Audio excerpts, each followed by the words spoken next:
Yeah, making the new IP is how can I put it? It's just don't do it.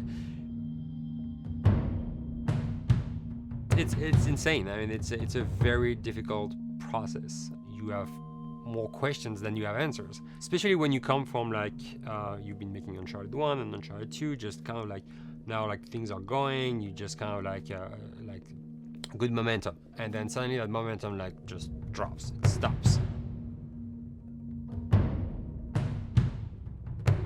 It's a very challenging process to create a new IP, and you're gonna fail over and over again, but that's what it takes.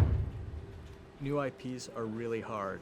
They're hard because you don't know what's fun yet. You're building new tech, new AI, establishing new characters, new art, all this.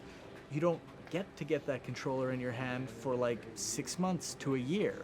You don't know what it is yet. I remember like ages ago coming on the project and what are the infected gonna do? Like, what are they gonna do? They're gonna behave like this. I'm like, okay, we're like trying to imagine what's gonna happen.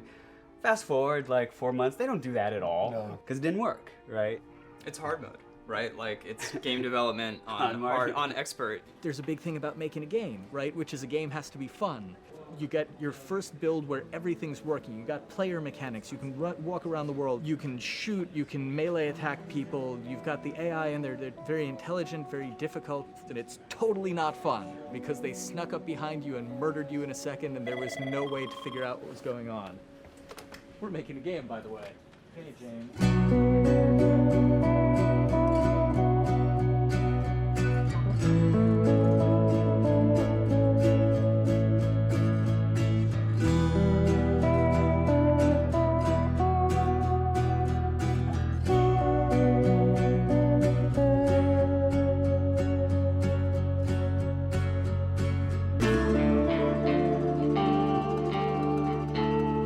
The company has grown quite a bit since I started. I think I was the 12th employee or something back when we got started, but we've tried to stay true to those smaller studio roots. I've been here for 16 years. There's just no reason to leave. I just like the environment here. It's very non-corporate. I think the way we work on Naughty Dog is kind of special because we don't really like hierarchy or bureaucracy, and no one is really just a manager here. Naughty Dog has a very flat structure. We pretty much all report to the co-presidents and the game directors. I always tell people when we hire them, just like, my job is going to be able to trust you, and that's what I want. I want just to give you something and you go with it, and I know it's gonna get done. We believe in iteration, we believe in collaboration, and we believe in the people making the game working directly with each other. When we have designers and artists, animators all mixed up, anybody that's working on the same tasks, the same characters, the same areas, put them next to each other so they can communicate a lot better. We don't have a lot of meetings because if you need something to get done, you just walk over and you talk, and then you go back to your desk and you finish it up.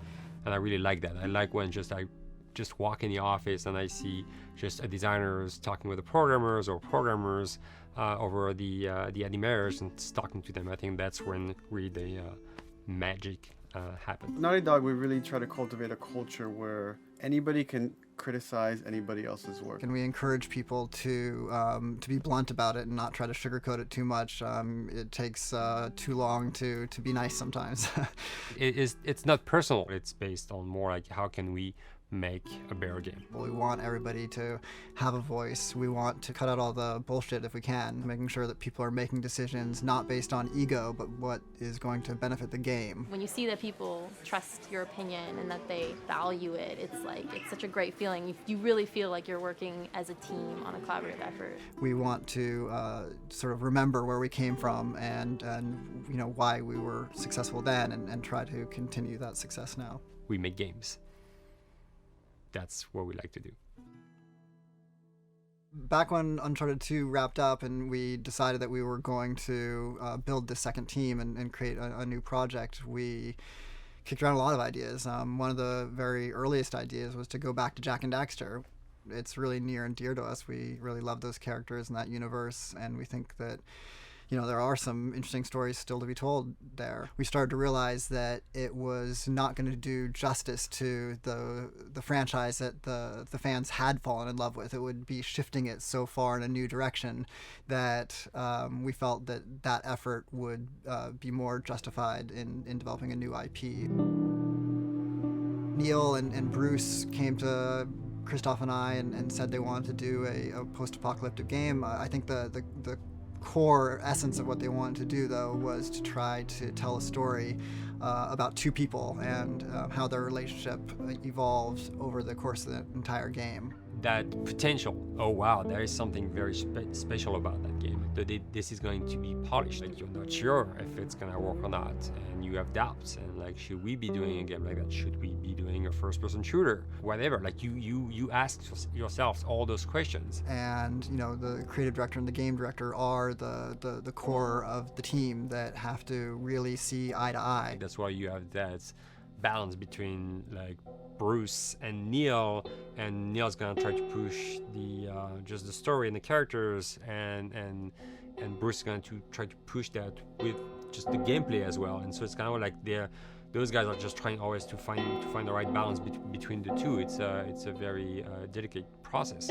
We feel that the interactive medium has an untapped potential to touch the feelings of the player. You have that connectivity, the fact that I'm actually in the world and participating in what's happening on the screen in front of me. It gives us some sort of advantage to make you feel connected with what's actually happening. At Naughty Dog, that's what we're trying to do, is pair story and gameplay together. If we can make you feel like you're actually with these characters on that journey, and you're invested in those stories and those characters, then you're feeling, in theory, the same thing that they're feeling. As the story evolved and took different shapes and different forms, the thing that was always there was Joel and Ellie. And because of that, everything kind of grew out of that relationship.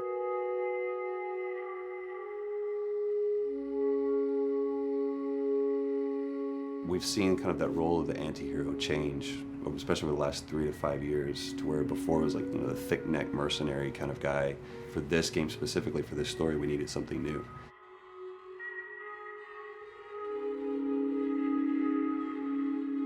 The reason we didn't want to make Ellie Joel's daughter from the get-go is because it wouldn't have anywhere to go. Of course, at that point, he'd be willing to do anything for his daughter, because that is what a dad would do for his daughter.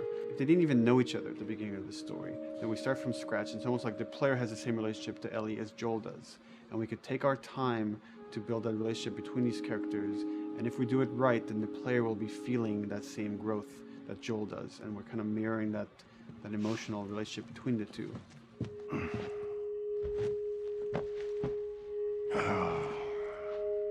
What are you doing? Killing time. Well, what am I supposed to do? I am sure you will figure that out.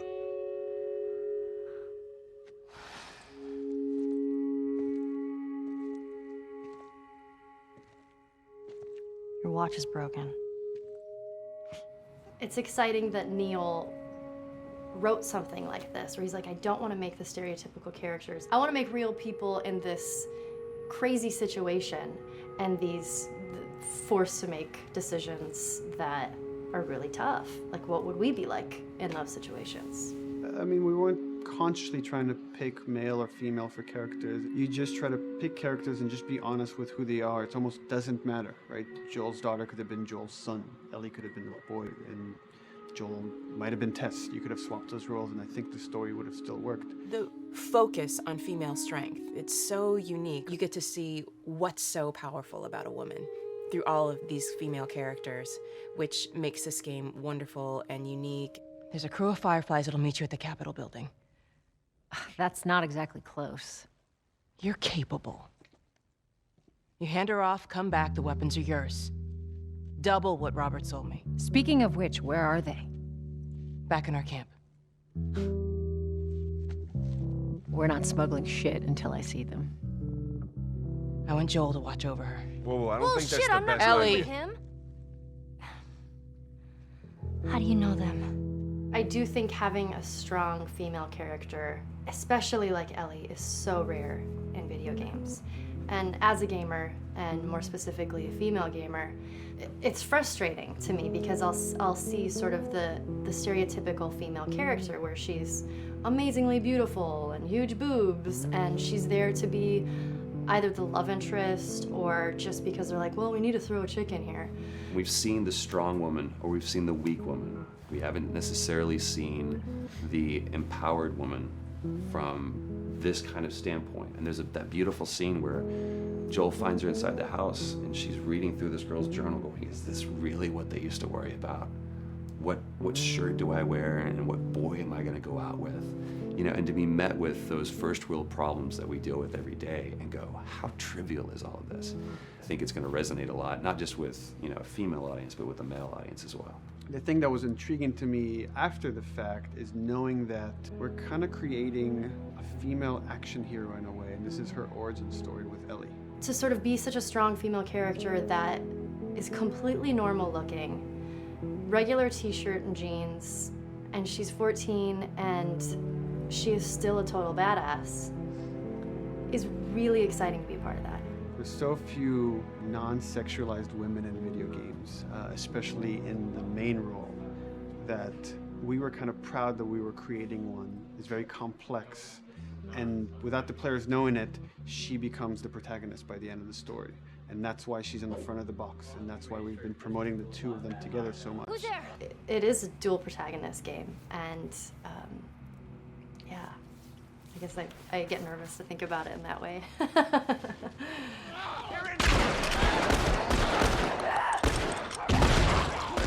We couldn't talk about it. In fact, in interviews we've been lying about it, saying you never play as Ellie because it was so important for that to be a surprise.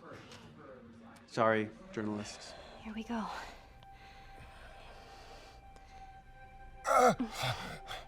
Sorry. Hold on. That's it.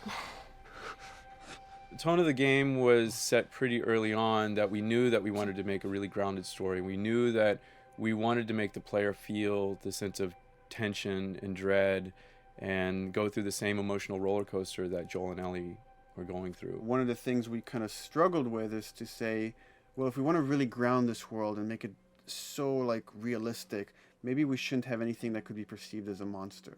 Maybe like by just having an infection that just killed people, and it's all about humans and how they deal with this post-apocalyptic society and how different people decide to survive. Maybe that would be enough.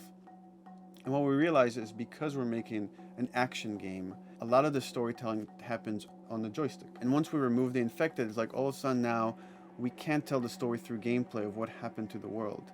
And that's where we kind of went back and kind of brought the infected back in, because it lets you see, once you're fighting them, the threat that people had to deal with, that otherwise would just be very cerebral and people could talk about it, but you couldn't necessarily experience it yourself. In a novel, that might work. In a game for us, specifically an action game, it didn't work. And from there, when we start kicking around those ideas, and we're just like, what would be cool just to play? The early inception for it really came from a BBC video we saw called Planet Earth, where they were talking about a cordyceps fungus. This cordyceps fungus gets inside of the brain and controls these ants, and mandibles start chomping, they grow up to higher areas, cordyceps fungus sprouts out, and then it germinates. And essentially uses them to spread its infection and take over whole colonies, sometimes wiping them out. As soon as we saw it, we were intrigued by the idea of, what if it jumped to humans?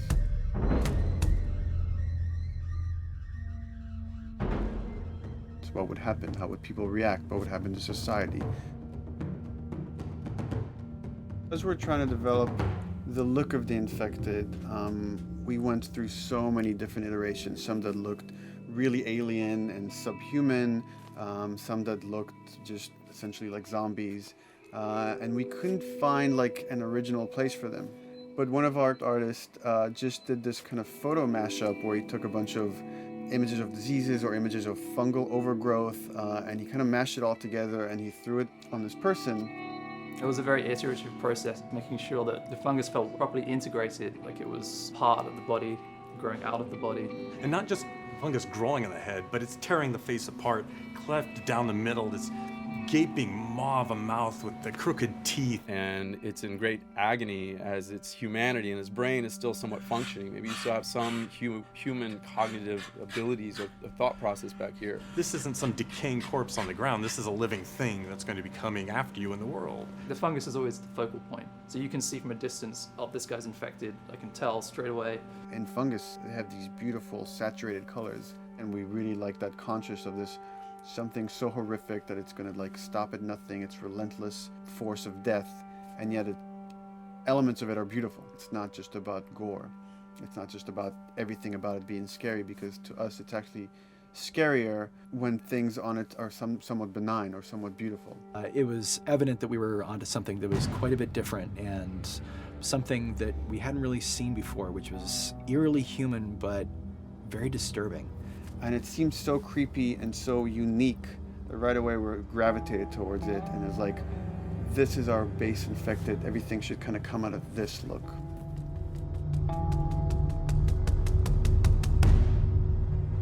So once we had this idea of the face-splitting kind of look that eventually became what we called the clicker stage. We went to great lengths to create a full biological cycle for these things. So in the early stages, you don't actually see too many signs of the fungus surfacing out of the skin. It's kind of underneath it, like people have lumps starting to show. The eyes will be kind of cloudy or lopsided because the fungus kind of originates inside the head. That moves into the next phase, which is the clicking phase. And if they mess with the eyes, we end up saying, well, how do they get around? Oh, echolocation. And they use a form of echolocation to track down their enemies.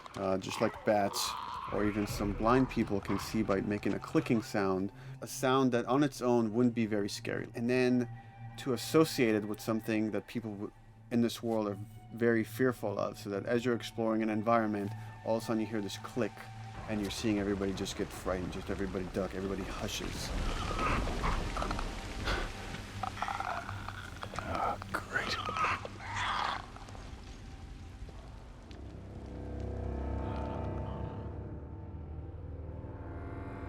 The bloater is the most severe of the stages. So large pieces of the body has been replaced by these kind of fungal plates. The fungus completely takes over the body and blooms. They're kind of covered in things that have been growing on them. Things like moss and like little life on life kind of. What the fuck is that? When the infected feels like it's going to die, it finds like a dark corner and it becomes part of the environment. The human elements aren't there anymore. And then the body is gone.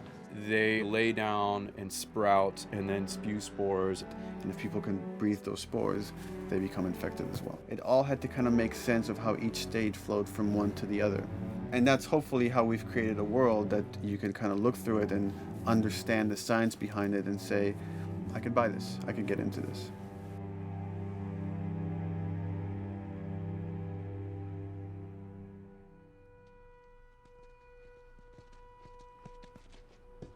Mandatory evacuation. Evacuate to where? What do you think? Quarantine zone. See, some places got a heads up before the infection showed up. Most didn't. Over the course of Joel and Ellie's journey through this game across America, you find all these different societies, all these different enclaves, and you get to see how do they deal with the infected.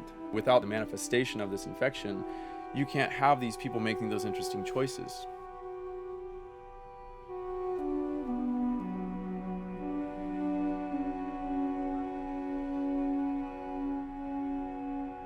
The world we decided was actually its own character, really grounded with a lot of texture.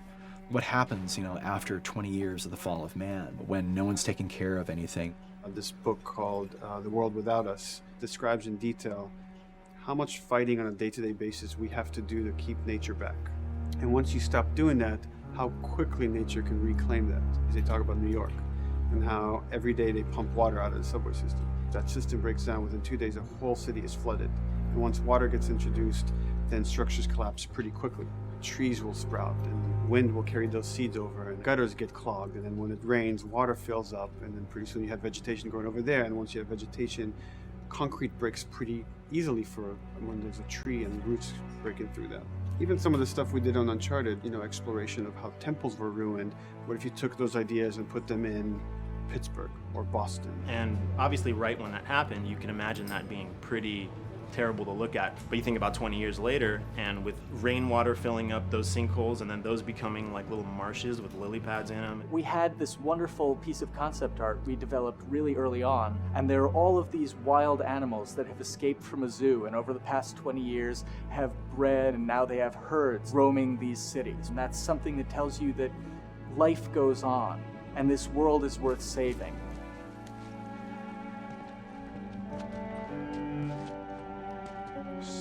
Don't scare it. I won't. There's something really pretty about nature reclaiming its domain once we are gone. So fucking cool. We have another level of OCD of the logic goes into some of these environments. Water damage seeps in, and then that creates some little moss growing on the floor, or a tree radiates energy from its base, and that over time starts to melt the snow around it. And that's the reason why you'd see those like rings of leaves showing through in the snow. That gives it that extra, you know, believability. This is pitch art. I'll try to start with an idea that conveys sort of the feel of the environment. Something like this, very brushstrokey, very painterly. You can see not a lot of detail, just energy and conveying a mood. This is sort of just a conversation starter, and then this would be more of an actual space. So you start talking about, is this too tight of a space right here? Would the player even fit through there? Do we even want to include water? Those are conversations you start having a little bit later. And then it usually needs several more passes back and forth in order to be tightened up to be the experience that you would see in the final product. So, dude, I was actually trying to figure out right here, there should probably be some dead foliage. It might be cool to see some of the dead stuff around the edges of the green, or like even spilling out into the street. Maybe what we do is, in some of these areas, we use it as like a transition from the actual concrete to the side of the building. So like they're almost sitting on top of a bed of dead foliage, like that really rich kind of like orangey brown color. Sienna or something would be nice. Something real cheddary. That's how you know you're done. The end product often ends up being stronger because that bouncing back off somebody else gives you a result that maybe you wouldn't have even thought of in the first place. All right, here's the bridge. That's our way out of here. As far as concept art goes, definitely the ultimate goal is just helping everybody as much as possible. Me and the background artist will work together. I'll often just go to them because they've got like a really, really good like visual imagination. At some point, you came in almost like flat on. So that's kind of good because the bus station is right in your peripheral view, and you're probably going to enter the bus station. You're probably not going to get lost. But it doesn't at all utilize this cool architecture here, like the bus station sign. Like that's a really distinctive silhouette, and it's a really interesting sort of architectural detail. So we changed the entrance. Look at that. Another city, another abandoned quarantine zone. I think it's a better composition anyway. It's not so like symmetrical. And I think that was done so that this sign read better. If you didn't see the word bus on it, you might not know it's a bus station. So I think that helps. Everything we're doing in the environments is relating back to what you should be feeling in the story or what's happening to these characters.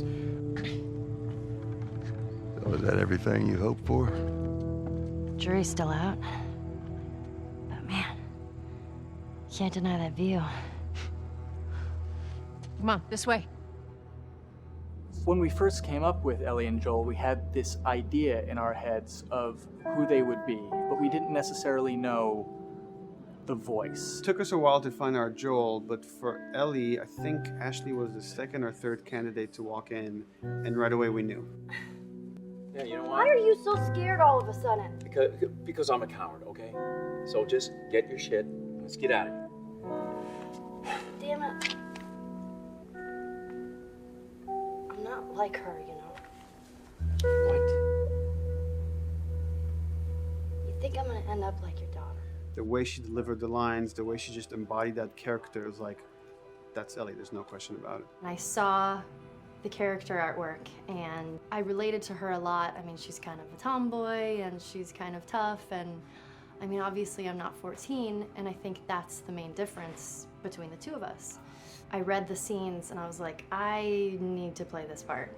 You want to be my hero? Forget the whole bit about saving my life. Buy me a stack of these bad boys instead. Where'd you get that? Back at Bill's. I mean, all this stuff was just lying around. And then once we had her, we said, okay, well, we're going to do another round. And we're going to have Ashley this time in the casting sessions. The chemistry of these two characters was imperative to get right. Troy was a really interesting casting for Joel because when you see Troy, he doesn't look like Joel at all. You know, he's so handsome and he had like, you know, the frosty hair and totally looked like Final Fantasy. And so I'm like, yeah, I don't know. He's like this tall, pretty. It didn't seem right. I walked into the room fully aware that I was the youngest person that they were seeing for this role. There was a line that was in the audition side that says that Joel has few moral lines left to cross.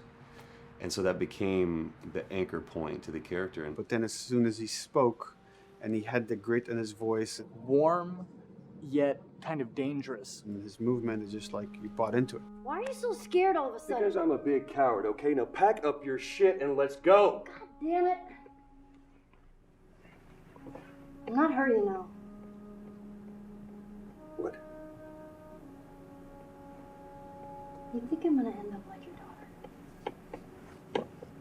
Lily, you are treading on some very thin ice right now. It was Ellie and Joel. after he read, it was just like that was it. I've done some video games in the past, but to be handed the mantle of a franchise like this was a pretty big honor. Is she alive? She's alive. She's David's newest pet. Ah! Where? In the town. She's in the town. You mark it on the map. It better be the same exact spot your buddy points to.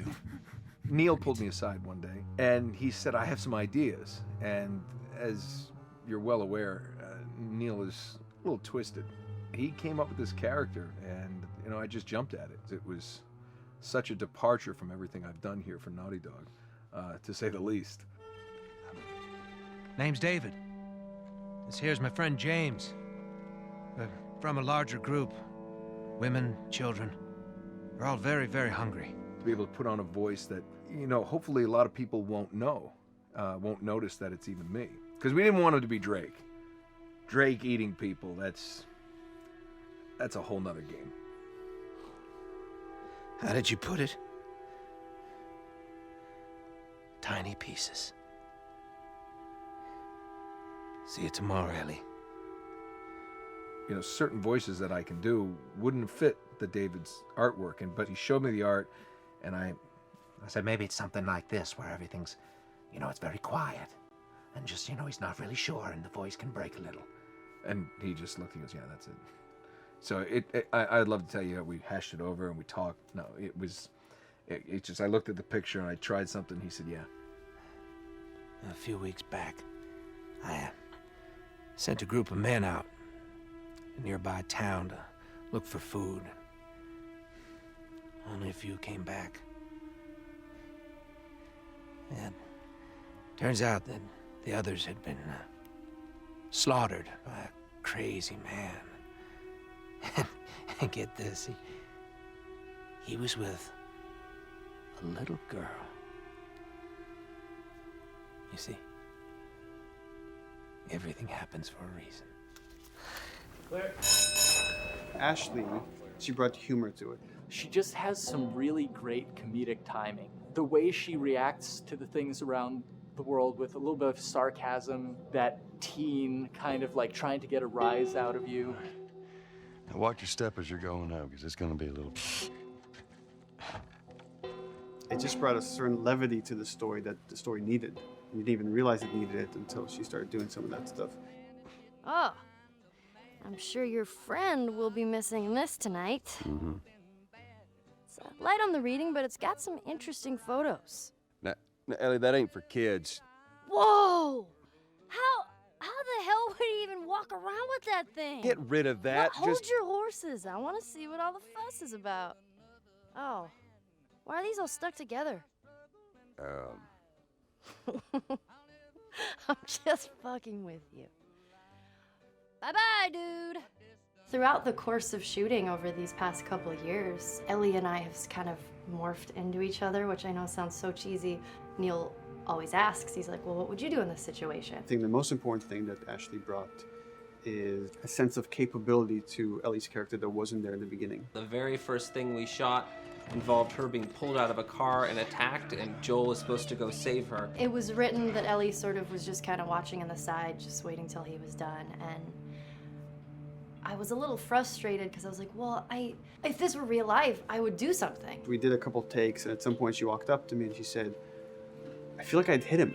So we added in a part, like, you know, right there off the bat, she's not just this damsel in distress. Right there, she wanted to fight back from her very first day of shooting. We didn't have it right initially. She needs to be more capable than initially we thought she would be, and actually that made us go back and rethink combat and rethink a lot of the areas in the game, and now she was going to take a much more active part.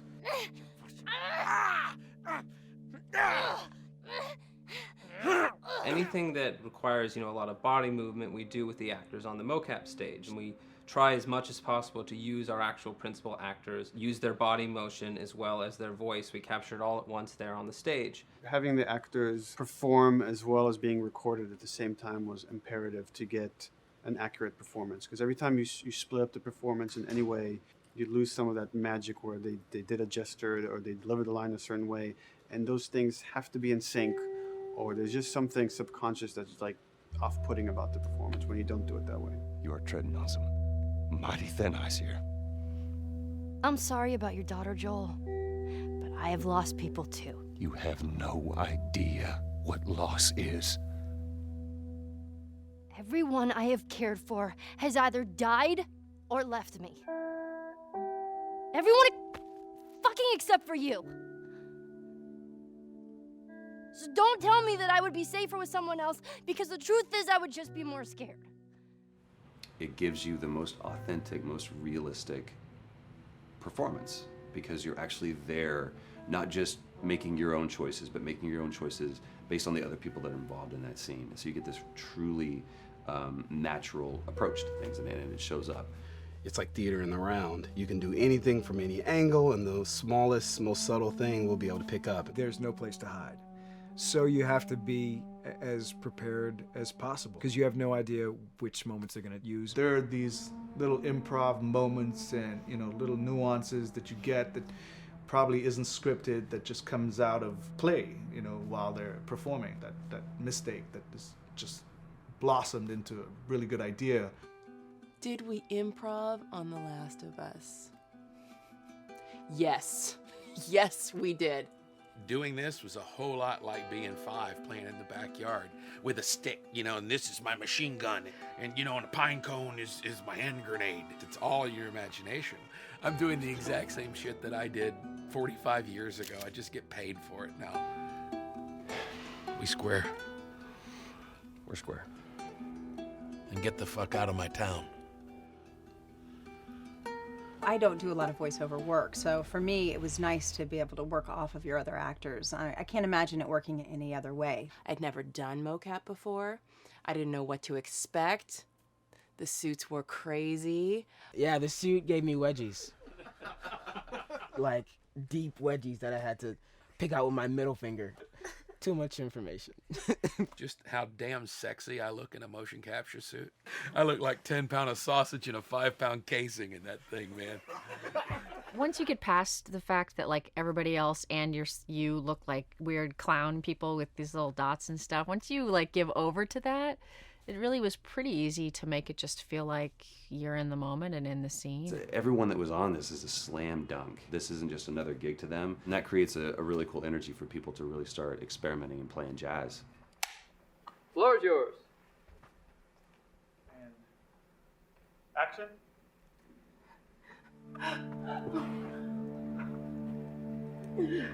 Fuck off! Hey! Oh, let her go! Don't worry, this is fixable. But I can't come with you. Well, then I'm staying. Ellie, I want Joel to watch over her. Oh, no. Bullshit, I Absolutely. won't. This is not too. I could just take her to the North Tunnel and wait for me there. Jesus Christ. Just cargo, Joel.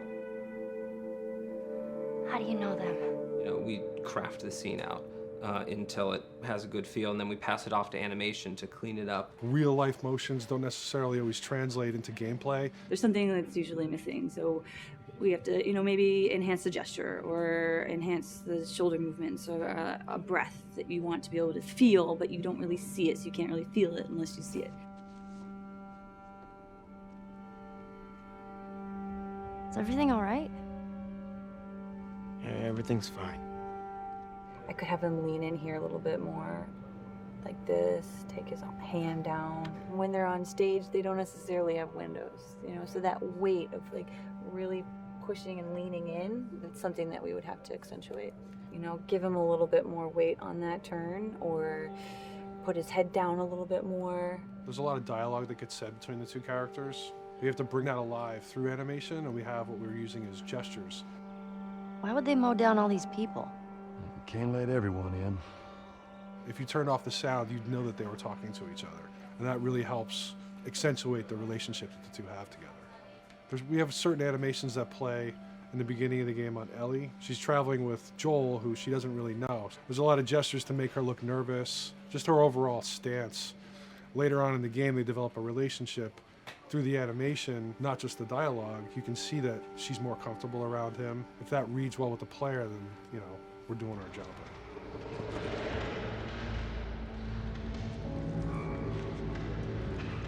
We want her to look scared when she gets a gun. We want her to look scared of the gun. So if she's gonna aim, she wouldn't be like super trained aim. She would be more like some scared. But at the same time, it needs to look cool and feel cool to the player that plays. It's really just these little tiny details that we're doing, and it's coming across. It's working out well. We don't do facial capture, we don't track eye movements on stage, it's just the motion capture data. Everything that you see on the faces is hand keyed. As you can see, this is all of her mocap data. And so when I'm doing something like this, I go back and forth to the performance that she was giving, and I watch just this section over and over and over again. So this is our default face. I can make everything super extreme and make her all squinty and angry, turn her frown down. I can open her mouth, stick her tongue out. It's listen, watch. Okay, where's her mouth at this point? Like, is it open? Is she making like a grimace? About Tess. I don't even know. Here's how this thing's gonna play out. You don't bring up Tess. Ever. Matter of fact, we just keep our histories to ourselves. We shoot all of it to just get the body motion, and then we'll do a second pass with the cameras. The scene's playing back on an overhead projector, but it's also playing back on a monitor that's attached to my rig. Sean and I would go to the stage and motion capture the camera filming the scene, and so he would get a whole wide shot, a whole close-up for the whole scene. You can change your lenses, you can use your standard 35, 85, 50s, whatever, all that sort of live action camera cinematography, you can apply it on stage. We make sure to go back in and add flaws. We keep the confinements of the room so the camera can't go past a certain wall, because then we have this cheated perspective. If the cameraman bumps into the wall, we keep it. Missing focus hits when you're pulling focus, going too close to a character and reframing, those little moments in there kind of keeps it very cinema verite. If everything was too perfect, you wouldn't be able to put your finger on it, but you'd be able to feel it. It would just feel off. It's very much about grounding it, despite having the option to do whatever we want. Being able to place the cameras anywhere we want after the motion capture gives us both advantages and disadvantages. The biggest advantage is it means that we just have to nail the best performances we can get, and the luxury is that we can always swap it. The 3D world gives you limitless opportunities with cameras and movements, exposures, all that stuff. Most of these cameras are sort of set up like real world cameras. So we have lens, we have f-stop that will create the depth of field. We have aperture to set our film back and all that stuff. A master, and then I have my close-ups, my over the shoulders, sort of just like a live action production. Let's go to camera 30 at the 23.458. Then I get that kind of weird, bend across his back. The closer I bring the camera, the more bend I get, which is, doesn't look right. It looks less cinematic than if I do that, which flattens the whole thing. And I'm trying to also catch Ellie. Like if you scrub a little more, catch her in the back here. So I want a longer lens of that kind of stuff. Since I've only had experience working with live action before I got into video games, it was a kind of a cool adjustment to be able to have this extra flexibility in post, to swap a line of dialogue for something different, even though that's not what the actor said at that time, and to be able to still have a close-up on them while they said it. You get to make it probably more perfect than you could ever make it in live action. How far are we gonna take As far as it needs to go. Where was this lab of theirs? Because our actors are both the voice and their body, they get to play, they get to try things, they get to work with our director to kind of come up with new ideas, or even our director will have a new idea on the spot that wasn't there in the script, but realizing when he sees it, oh, well, this would actually be better, this might feel better. And those changes all just happen organically there on the set. He could even lead straight into his thing. It's like, no shit, yep, Tyler wanted to do that, so we rented 2 Harleys and drove cross country. Keep it pretty succinct. Like, we got the bikes, rode them cross country. Cool. It's shocking to me that this is Neil's first time directing. There was a specific tone and a specific approach that Neil and Bruce wanted to take with this. It just came down to, there's nobody knows this story better than you, and then there's nobody that knows these characters better than you. Why don't you just do this? He and I actually had a conversation about it. He says, I think I'm gonna try this myself, and I'm not sure. Neil was fantastic. The floor is yours. Okay, so remember, you've been running away from this turret-mounted truck. If you come to this dead end, you're going to look up and see a potential way out. And action. Check it out.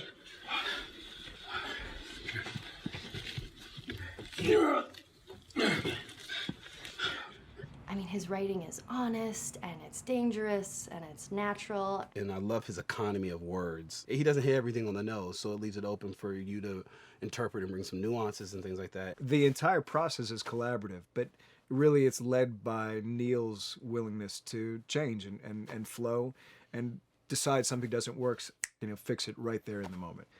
And it is something that's very foreign to the way that TV and film is done now, where everything has been micromanaged by the time you get it to the table read, and no one wants you to change anything, and everything's very precious and has been rewritten with notes from 20 people in suits, and you can't do that just anywhere in entertainment these days. Yeah, I want to make sure. I think I swung too far over to this way, and now it's a little bit of making jokes about it, and I need to bring it back to center a little bit. There's one scene in the game where we see Joel not as a ruthless survivor, but as a father. I knew from the very beginning that he was going to lose his daughter, and I just told Neil, it's like, when that day comes for us to shoot that, I need a heads up. About a week before, he said, it's time, we're going to do that scene. I was like, okay, because I knew that I was going to have to go to this place that you don't really want to go to as an actor. You want to find some aspect of reality that you can empathetically draw from, Troy and I were both kind of just like walking around for a while and just kind of getting into the zone, and well, my grandpa died when I was 8. He was like my dad, and so that's always what I use to get into that place. I started recalling all those memories and starting pulling up all those feelings, and they're just right underneath the surface. When I walked back in, everyone realized that something was different. They kind of calmed down, You could feel the energy just like drop a little bit more. It was brutal. I lose my shit. I mean, just completely break down. Don't do this, please, God, no. Oh, God, no!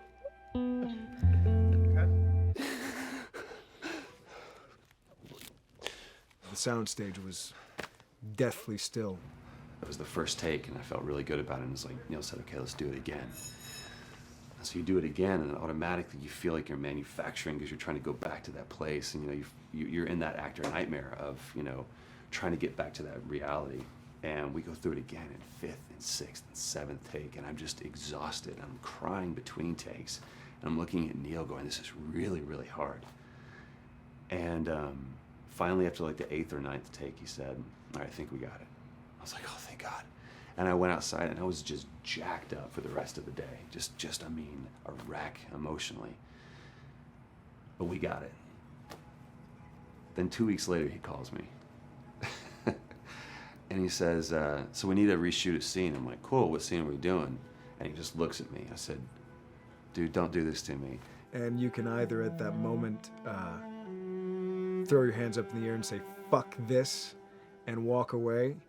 Or you can say, okay, this is an opportunity to get it more right. I'm like, okay, all right. You don't think you got it? I'm going to show you that you got it. We've got it in the can. And so we go through it again, and it just feels fake, feels artificial. And Neil goes, go through it again. We start doing it again. And I'm getting madder and madder with each take. And finally, about the fourth take, Neil comes over to me, and I love him so much. He goes, so I'm picking up on some resistance. I was like, you're damn right you're picking up on some resistance. We've got this in the can already, and we're just wasting our time, and we're wasting all this effort and energy.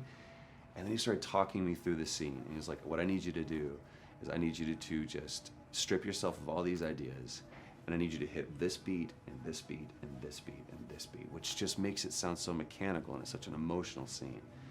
So we start going through it, and literally I am mindlessly doing these things at this point. Okay?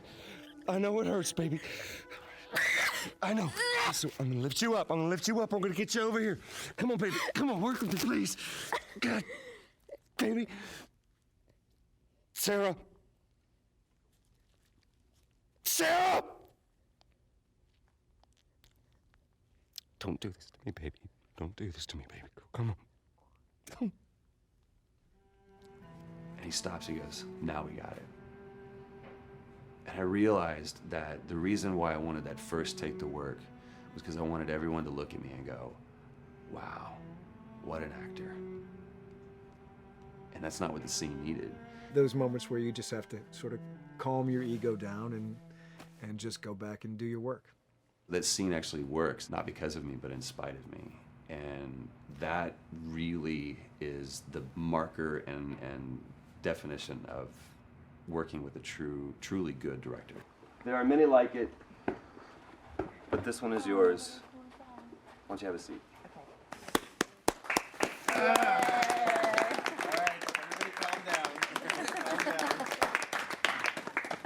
Thanks, guys. It's the director's chair. Working on the project, we knew we wanted to have a pretty minimalist soundtrack. And we had a folder where we just throw music in there. Looked at the folder one day and we saw, we have a lot of stuff here from Gustavo Santaolalla. We're looking for a composer. What if we reached out to him? Oh, no. Sarah. Move your hands, baby. I know, baby, I know. Listen, baby, I know this one. You're gonna be okay, baby. Stay with me. I want to pick you up. I know, baby. I know it hurts. Come on, baby. Please. I know, baby. I know. Sarah. Baby.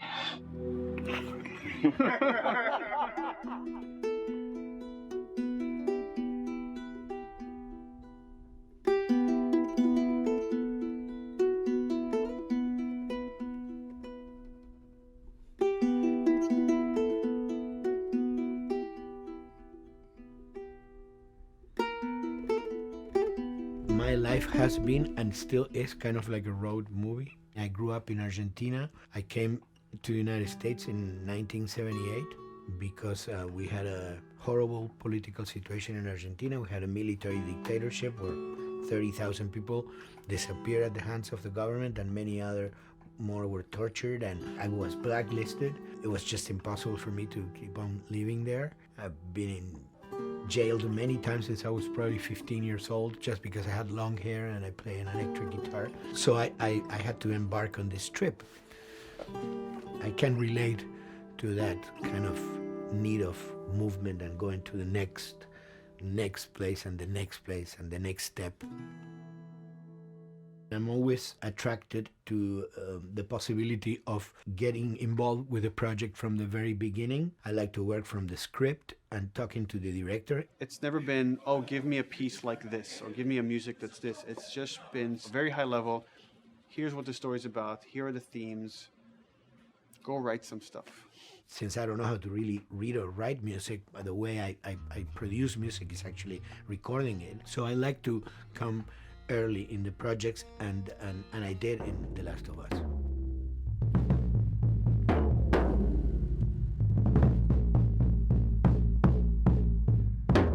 One thing that was fantastic from the very, very beginning was the freedom I had to try and to do whatever I felt could work, you know?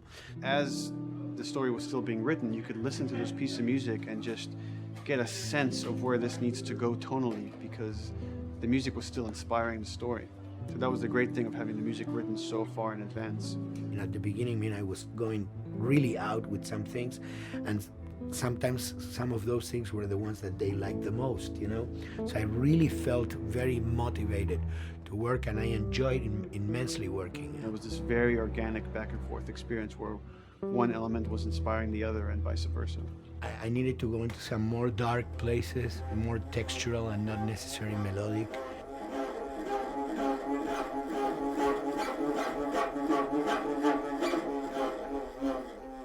I'm always trying to sort of push myself into playing instruments that I don't know how to play. There's an element of danger and innocence. Lennon once said, you know, give me a tuba and I will be able to do something. I'm an artist. I should be able to do something. I like to put myself in that situation.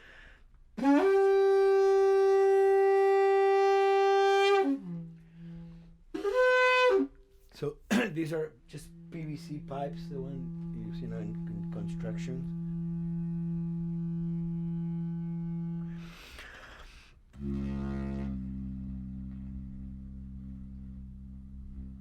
Or instruments that I know, kind of twist them. From the concept of the prepared piano, you know, I mean, I've worked with prepared guitar to stick things into the guitar and things like that. And also in The Last of Us in particular, I work with a detuned guitar. So I really tune the guitar extremely low. And the result is, you know, strings that are very loose and will produce not only sound, but produce noise.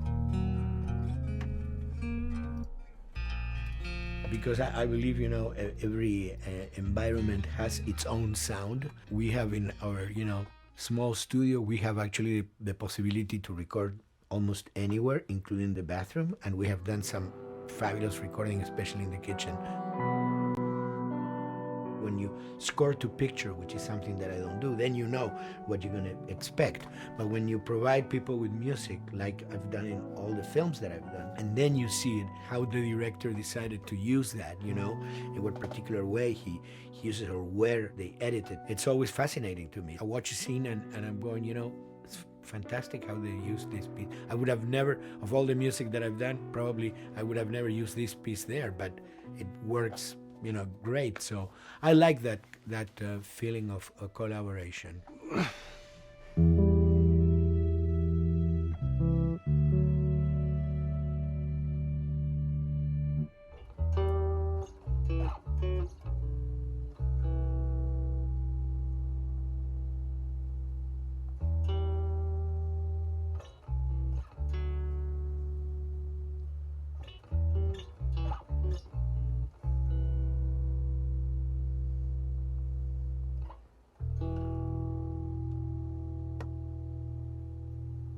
I think, you know, the guys also that work in programming and adapting that music to the game, they should share a lot of the credit for the end result. In the beginning, there was silence. Yes. Then they hired sound designers. Then they regretted that decision.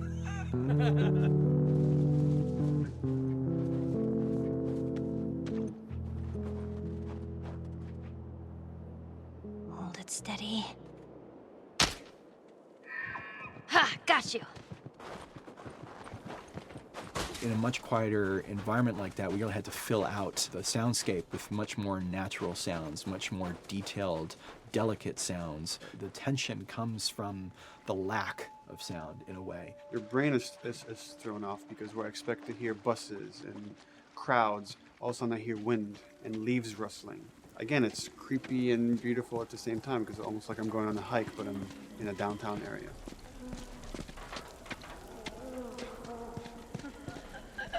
Get up over this truck.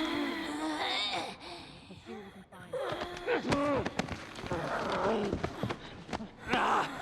To Neil, I mean, we were going through the iterations, so he just did not want, like, yells and screeches and what he called kind of witchy qualities, Right. the cackling witch. He didn't want anything like that. It was a little bit of a head scratcher to figure out, okay, how do we make it sound human but not human? We really did not want to use any animals. We wanted these all to be human. Derek and I basically decided to hire a couple of voice actors who did some interesting work vocally to see if they could come up with something. And we worked with this girl, Misty Lee. She started giving us these really great screeches. And that's no process. Yeah, that's just her voice. And it started going into this little click. We also used a little bit of Phil's voice.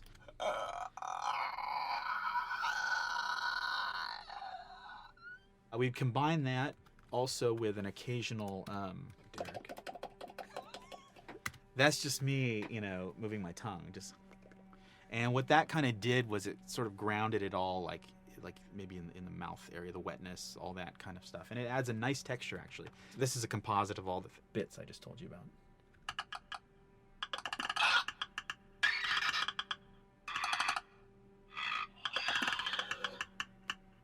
Sounds like a Snapple bottle.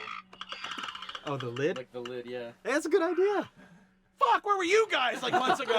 Why did we think of that? Why did we think of that?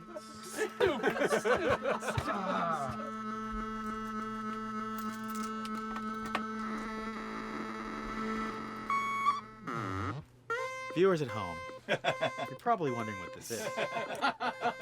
Let me tell you. About 10 years ago, I saw this Synthie A suitcase synth. I wanted to get one. This finally arrived in January, just in time to start using. I thought, well, what can I do with this?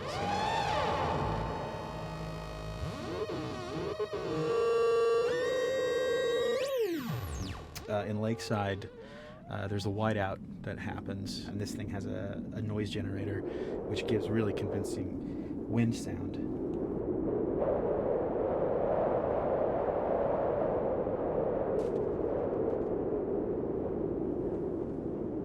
The military still has technology. There's sirens and alarms, so I wanted to try some new concepts.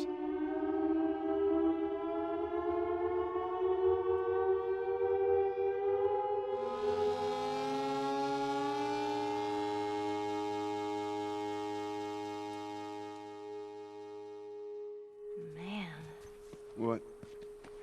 nothing. It's just. I've never seen anything like this, that's all. You mean the woods? Yeah. Never walked through the woods. It's kind of cool.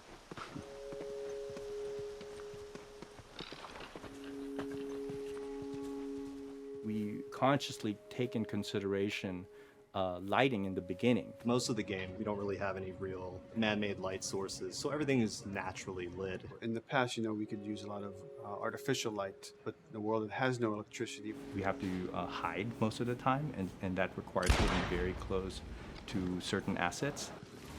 Just stay back.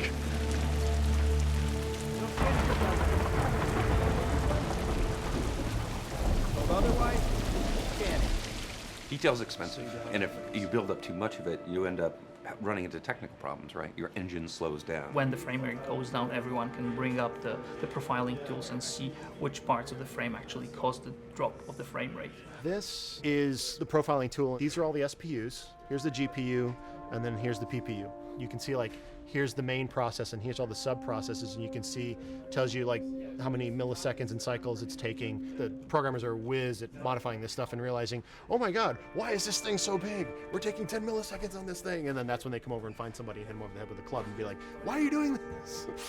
We put the 30 frames per second goal because that's what we shoot for. Someone nicely put the 60 frames per second goal. It's like, yeah, we're not gonna hit that. Lighters usually can come up with different lighting setup that still looks great, but is less costly in terms of performance. Did you talk to the character artist about her hand? So her face is getting a lot of spec, but then her arm is just like bone dry. You think something we can tweak in shader? We'll have to send back to character team Michael to take a look. I can play with the lights and see if that's creates more like spec. Yeah. I've never ever focused so much on lighting and how much sensitivity there is to that here. One of the first lighting scenarios I had to do was like 7 a.m. like overcast. And I'd like wake up early and like take photos with my phone. What color are the shadows, what color is the light? It is a master's course unto itself of how to deal with ambient lighting because I've never had to use it so much. Man, this is kind of sad. What is? All this music that's just sitting here. No one's around to listen to it. I don't know. It doesn't seem right. All the characters cast soft shadows onto the environment. Even when there is no direct sunlight or no direct light sources, we still have nice fuzzy shadows. When you're walking down the hallway and you see your soft shadow goes along with you projecting on the wall on the environment, that make everything look real.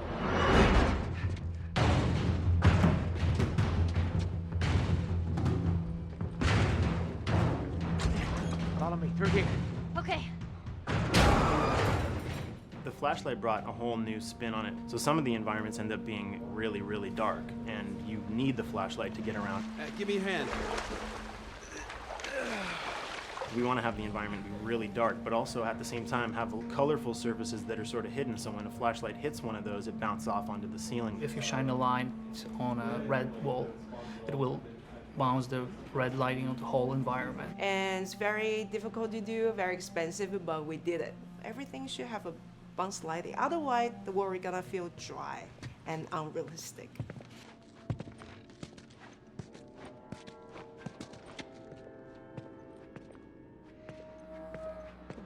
I guess this is where the assholes sleep. I mean, slept. This engine is really driven in a way towards a very high level of cinematic control over each frame. And hopefully, if we achieve our goal, you'll see it is beautiful. There are these truly beautiful moments amid all this chaos and destruction. Yeah, once we're done with this whole thing, I can teach you how to play guitar. What do you say, huh? Alex, come on.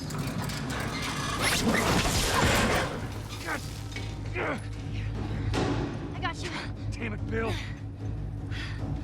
What just happened? One of Bill's stupid traps. There, that fridge, it looks like that's a counterweight. Okay.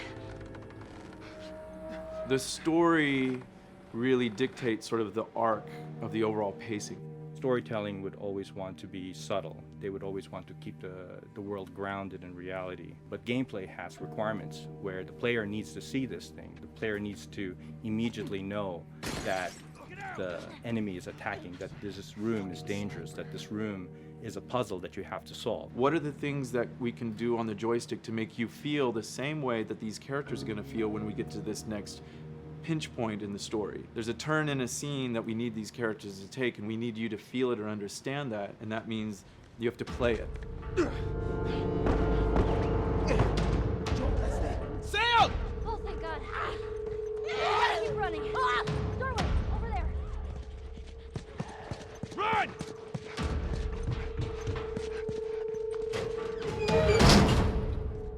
We really want to make sure that there's that contrast between the negative space and then the high tension spikes.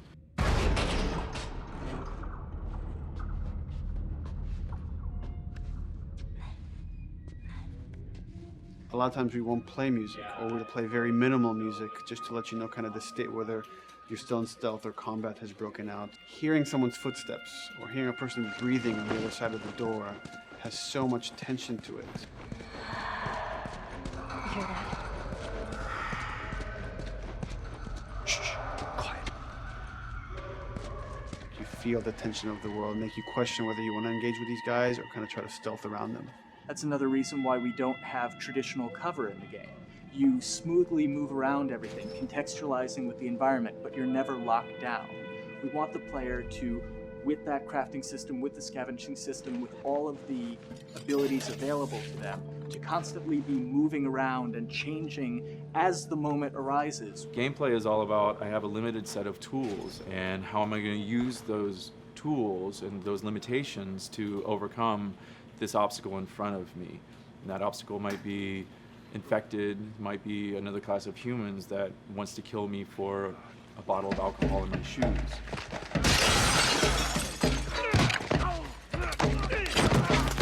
It was important for us that we don't underplay the violence, because then the threat doesn't seem as real.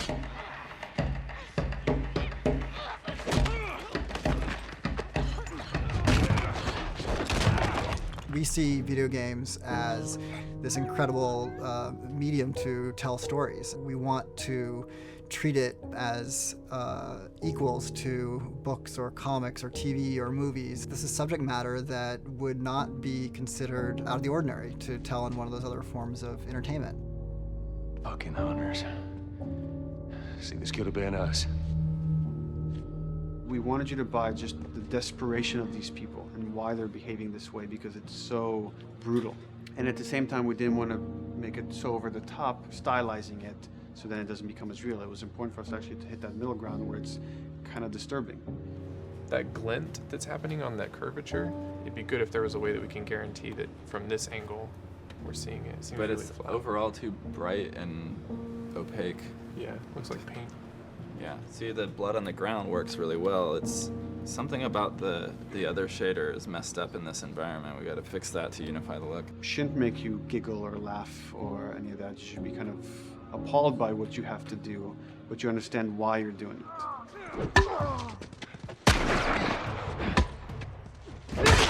You want to feel each hit. You want to feel each concussive strike.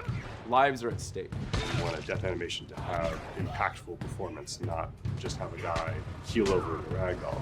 In real life, a guy hitting a guy takes a half a second, but in the game world, you want that to be as instantaneous as possible. I lived my whole life in this very ugly test level. I basically just fight dudes in here all the time. Almost every move is divided between like an intro and a swing. And one of the many things I have to end up doing is like counting frames and being like, okay, on frame 18, I want you to get out of here. I want you to be able to start moving. Every hit reaction that an NPC plays, they are not necessarily in the correct pose. When you strike them the next time, we just pop them with a 0 frame animation change, which is usually kind of a no-no, you know what I mean? Normally you want characters to blend smoothly and realistically into animations. But what we found is that you can cover that pop up with a heavy impact. They can go from almost any pose into the pose that the impact starts from, and your eye just covers up the transition for you. So if you throw a brick at a guy, it puts him in this like kind of staggering stun state. And that changes the moves that you do when you come up and punch him. So now I'm gonna come up and punch him, and now when you're punching him, because you've hit him down, you get this like auto aim moment where you get like a free headshot. I try to make it so that, you know, if you kind of know what you're doing, that you can set yourself up for 1 + 2 = 3. Right here! Memory on a console is a very precious resource. All of Joel's animations with every weapon, all the NPC animations, the stealth kills, you know, all of that stuff happening need to fit within a 4 meg to 5 meg memory footprint. This is a list of everything that's loaded in game and how much memory it's taking, because memory is our most precious resource right now. So we have a level, we call it the bookstore, it's in Hunter City, and this is a zone, for example. So when I set an AI to this zone, he will never leave its boundaries. I want guys to guard this exit where you have to go through, so I'll zone a couple guys around there to make sure that they, you know, they can fight you and use all this cover, but they want to stay around this door. This is another key component of the AI, is what we call the nav mesh. This defines the overall play space of where an AI knows he can or cannot go. Hey, look, that's where a cover used to be, and there's a hole cut out for it. I gotta fix that. Here's some other wonderful things. See these little red polygons? Yeah, that means they're not linking right for some reason, so that means they can't really walk through here properly. It's a bug, and I need to fix it. Welcome to my life.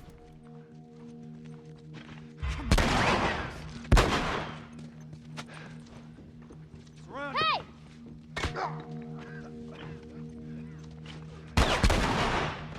If you look at a lot of games, NPCs are usually only alive for a few seconds before the player ends up shooting them and then they're dead. We want our guys to be much more dangerous and much more threatening, which means they have to be alive for longer. They need to exist in the world for longer, which means you as the player can witness them acting out their behaviors for longer.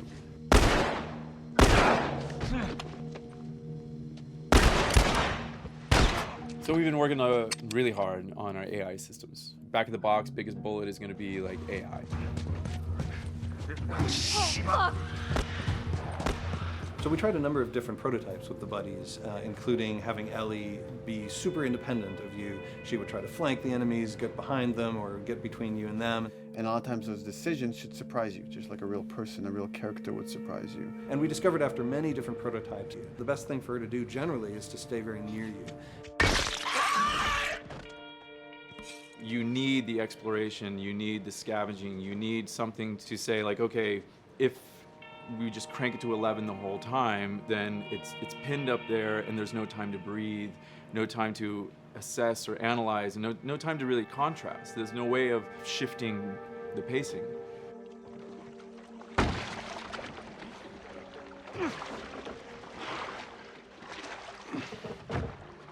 Puzzles are really weird, especially like Naughty Dog puzzles. I think they're very simple and satisfying.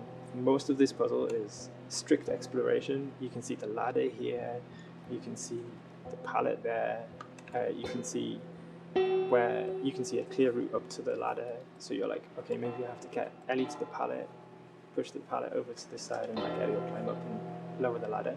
So that whole part is like, that's not a puzzle, that's not regarded as a puzzle, but when you feel like you've got to the solution and you're like, okay, I'm going to climb this ladder, and you climb it, and it breaks off, hopefully then the player will feel a little bit stumped and they'll be like, I'm not really sure what I am meant to do now. And so this is where the puzzle starts. Hopefully at this point, like all of the elements that the player needs to solve the puzzle are very familiar to them because they've been through the previous exploration beats. They're improvising with elements that are at their disposal. That's a really sort of like strong theme throughout like The Last of Us. So, like you're a survivor, you'll take whatever tools you're given and you'll use them in like creative ways to survive.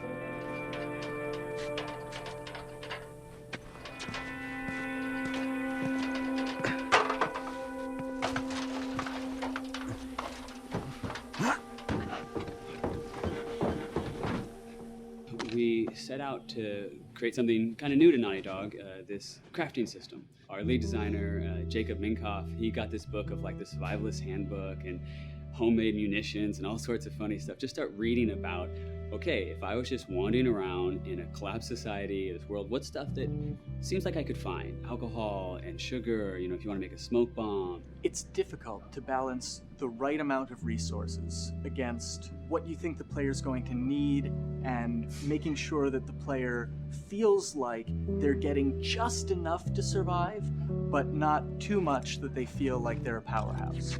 We wanted you to be forced to make some choices in the world that showed how depleted the resources were.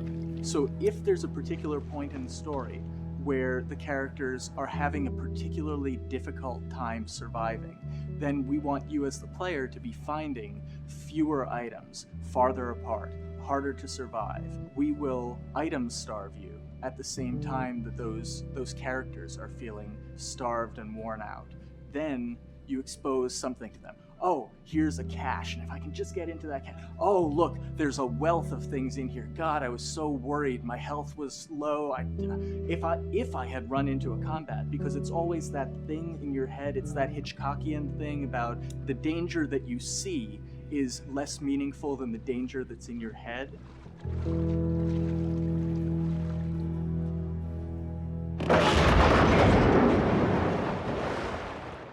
When we're designing the levels, you know, it's nice to have the stuff that we know people are going to encounter. You know, we kind of call this some of the critical path stuff. These are the things that 9 out of 10 players are going to find. They're right in the way. It's where you have to go. And then whenever designing a level, you want to have that little nook and cranny, right? You want to reward the player being like, oh, you went over here. And then you also want to have that other second nook and cranny. The player is supposed to go place a ladder here and climb up through the rest of the hotel. But what they can also do is shimmy across this area, and I place a really cool like upgrade, kind of off the beaten path to reward players for exploring. So if they come all the way over here, they're gonna get this really cool training manual. It's a funny little bit of trivia. The HUD system, not the menus, not like when you hit start and stuff, but the actual HUD system where you see the reticles and stuff, was literally created for an E3 demo early in Uncharted 1, and that's been our HUD system, the foundation of our HUD system for the last 4 games. First time in Naughty Dog's history, we hired Alex. She's awesome, and she's got a really good understanding of UI and how it applies to games. The thing that I hate about any game's UI is when it pulls you out of the game for too long. No one wants to spend time in menus. Nobody loves UI, if we're being honest. Like, weapon slotting has probably gone through more iterations than any other system. The stuff that we finally ended up implementing, you press select, you get into this menu, then you D-pad left and right through the slots, and then D-pad up and down will change the weapon, and then just, you don't have to press X or anything, you just select out of it. When you're still, like Joel is here, that's fine, but then as soon as you get into an actual situation, so I'm gonna go over here and cause some trouble. Okay, so here they come, oh god. All right, so now I'm out of ammo. Now I need to like get back in that menu. I have to like run away from them, get into the menu, get out of it. And it ends up feeling like super clunky. Like again, okay, I'm out of ammo again. Get out of here. I need to take out one of my other long guns. And now Bill's in trouble. Bill's in trouble over here. And I've got to like I'm in a menu now and it's like, oh shit, whoever designed this UI is so bad. Like, what were they thinking? Bill's gonna die. In theory, it worked, but then in practice, it felt a little clunky. We wanted it to be the absolute minimum amount of button presses. You don't say to yourself, oh, I'm never gonna be able to do this in time, so I'm just going to give up. I'll die, I'll restart, let me try again.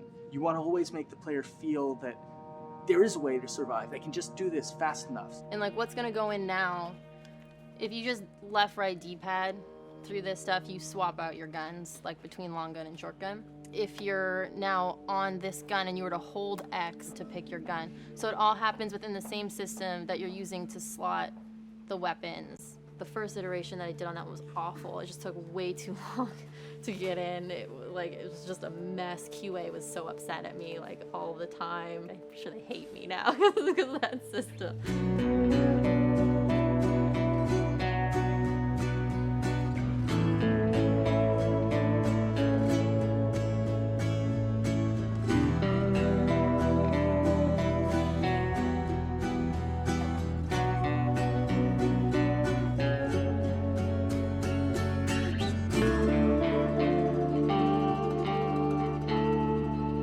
I think the way the industry is kind of maturing and changing in general, you're seeing a lot more focus and importance on refinement and polish. So having internal QA really helps.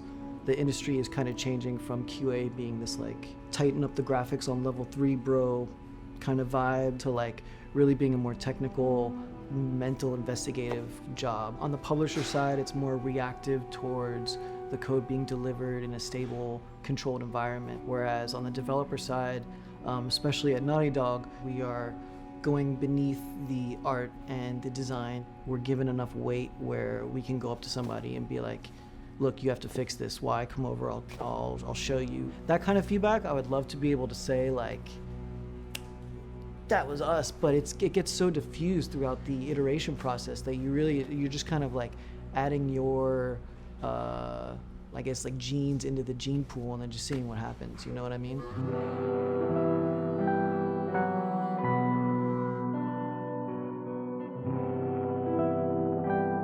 Everyone's working all the time now. But like I tell people, like 7 weeks and then you can have tons of time off, enjoy the sun, you know? But for now, it's like, this is it for everybody.